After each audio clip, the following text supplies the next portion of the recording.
Power Bank ชุก Tech ตัวนี้จะเป็นรุ่น CP24 นะเจ้าหรือว่ารหัส LPB 200 NL นะเจ้าความจุ 20,000 ได้มาตรฐาน 3C งามตัวนี้บ่หนักเอาขึ้นเครื่องได้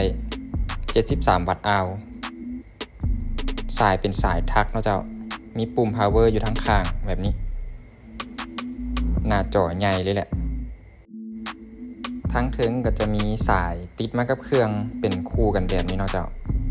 ตัวหู2หูนี่ก็จะเป็นบอลสำหรับเอาสายนี่แหละเจ้าเสียบคาไว้จะเป็นบ่วงห้อยได้แบบนี้เอาซุปเข้าอันนี้มันเอามาให้เบิ่งเนาะเจ้ามันจะมีสาย Type C กับสาย Lightning เนาะเจ้ามี2สายติดมากับเครื่องสาย Lightning นี่จะมาตรฐาน MFI เลยเด้อเจ้าเป็นสายมาตรฐานของแท้จาก Apple เลยส่วนหัว Type C นี่ก็เป็นแบบปอกเดียวเลยอัดขึ้นหูเป็น Type C สุดยอดเรื่องสายนี่หายห่วงเป็นสายทักพร้อมรูปทรงอย่างว่างามดูหลาเลยห้องรับระบบสากด่วนพิเศษแล้วก็ PD iPhone นี่เลยเครื่องกวดเฮาแมนวัดได้ 40.5 วัตต์ถือว่าได้มาตรฐานระบบ Quick Charge ได้ 4.0 ส่วนวัดแบบ PD แบบละเอียดนะเจ้าระบบ PD มันจะได้5โวลต์9โวลต์12โวลต์สูงสุดฮอต15โวลต์ 2.7A นะเจ้าส่วนตัวทั้งลุมสุดตัวนี้นี่11โวลต์ลุมสุดตัวนี้มันระบบสากด่วนพิเศษนะเจ้าสามารถปรับโวลต์และแอมป์แบบอิสระได้ส่วนตัวนี้มันทั้งเฮาเทสระบบสากแบบดึงกระแสไฟแบบ Quick Charge ออกนะเจ้าใช้เครื่องโหลดกระแสไฟแล้วมาเบิ่งความนิ่งของแรงดันไฟกับกระแสนะเจ้าถือว่าเสถียรและก็นิ่งดีบ่ดีดตัวนี้จะเป็นเส้นกราฟให้เห็นแบบนี้เลยปรับซูมเข้าใกล้ๆให้เบิ่งแบบ 0.1 วิแบบนี้บ่เส้นมันจะนิ่งดีมันบ่โดดขึ้นโดดลงแห้งๆถือว่าบ่มีสัญญาณรบกวนจากกระแสไฟนะเจ้าตัวนี้ถือว่าปลอดภัยเราจะปรับแรงดันเป็น9โวลต์แบบนี้ส่วนจอกราฟนี่ก็จะเป็นแบบ1วิมันจะอัปเดตแบบนี้เส้นงามๆเรามาลองเทสผ่านสายมันก็เจ้ามีกี่เทสผ่านสายติดมากับเครื่องวันนี้เสียบเข้าหู Type C มากวดเบิ่งตัวนี้มันเครื่องกวดเฮาวัดได้ 40.5 วัตต์ตัวนี้มันเฮาสิมากวดผ่านสายบ่เนาะเจ้าความนิ่งของกระแสไฟเนาะเจ้าแรงดันกับแอมป์กระแสไฟเนาะเจ้า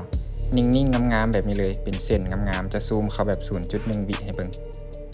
เส้นงามแบบนี้กราฟมันจะนิ่งบ่ได้หมายความว่ามันจะซื่อเลยนะเจ้าหมายความว่าเส้นมันจะดีดขึ้นลงแบบค่อยๆเสถียรดีอันนี้มัน Quick Charge 18 วัตต์ด้วยเครื่องโหลดกระแสไฟเราลองมาเบิ่งอยู่หน้าจอของ Power Bank เลยบ่หน้าจอมันจะโชว์กำลังไฟได้แบบนี้คันกดปุ่ม Power ทั้งข้างบ่มันจะตรงกันฟังก์ชันของปุ่มเนาะเจ้ากดบาท1มันเช็คสถานะแบตเตอรี่ยังจักเปอร์เซ็นต์เนาะเจ้ากดบาทที่2เช็คกำลังไฟกดบาทที่3มันปิดหน้าจอตัวนี้มันกด2เทื่อมันโหมดพลังงานตามสากแบบต่อเนื่องเด้อเจ้าอันนี้จะเป็นน้ำหนักตัวเครื่องเนาะเจ้าบ่หนักตัวนี้ใส่นิ้วเดียวเกาะแบบนี้เบาถือว่าเบาพกพาง่ายเลยรุ่นนี้ห้อยได้พกติดกระเป๋าได้สบายเป็นความจุ 20,000 ทีน้ำหนักบ่หนักหลายเนาะขนาดพอดีพกพาบ่เกะกะหลายเนาะเจ้าใส่ถุงส่งไปได้ตัวนี้ถ้าว่าถุงส่งมันเลิกก็สามารถใส่แบบนี้ได้เลยจัดคู่กับหัวสาก40 วัตต์ตัวนี้ก็ได้เนาะเจ้าตัวนี้จะเป็นหัวสากแบบ40 วัตต์ก้อนน้อยๆแบบนี้